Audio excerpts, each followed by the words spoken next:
سیدنا ابو سعید خدری رضی اللہ عنہ سے مروی ہے کہ رسول اللہ صلی اللہ علیہ وسلم نے نماز پڑھائی اور نماز کے اندر جوتے اتار دیے، پس لوگوں نے بھی اپنے جوتے اتار دیے۔ پس جب آپ صلی اللہ علیہ وسلم فارغ ہوئے تو پوچھا، تم لوگوں نے اپنے جوتے کیوں اتار دیے؟ انہوں نے کہا، اے اللہ کے رسول، ہم نے آپ کو جوتے اتارتے ہوئے دیکھا سو ہم نے بھی اتار دیے۔ آپ صلی اللہ علیہ وسلم نے فرمایا، جبرائیل علیہ السلام نے میرے پاس آ کر مجھے بتلایا کہ ان میرے جوتوں پر نجاست لگی ہوئی ہے، اس لیے جب تم میں سے کوئی آدمی مسجد میں آئے تو وہ اپنے جوتوں کو الٹ پلٹ کر کے دیکھ لیا کرے، اگر ان میں کوئی نجاست نظر آئے تو اس کو زمین سے صاف کر لے اور پھر ان میں نماز پڑھ لے۔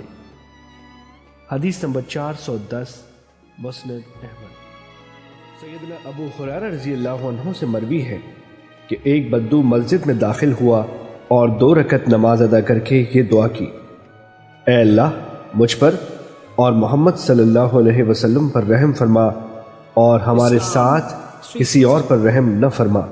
نبی کریم صلی اللہ علیہ وسلم اس کی طرف متوجہ ہوئے اور فرمایا، تو نے تو وسعت والی چیز کو تنگ کر دیا ہے۔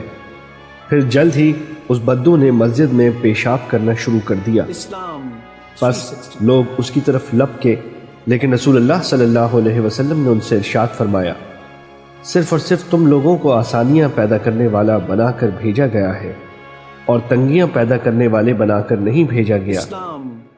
اس پیشاب پر پانی کا ایک ڈول بہا دو۔ حدیث نمبر 411 مسند احمد۔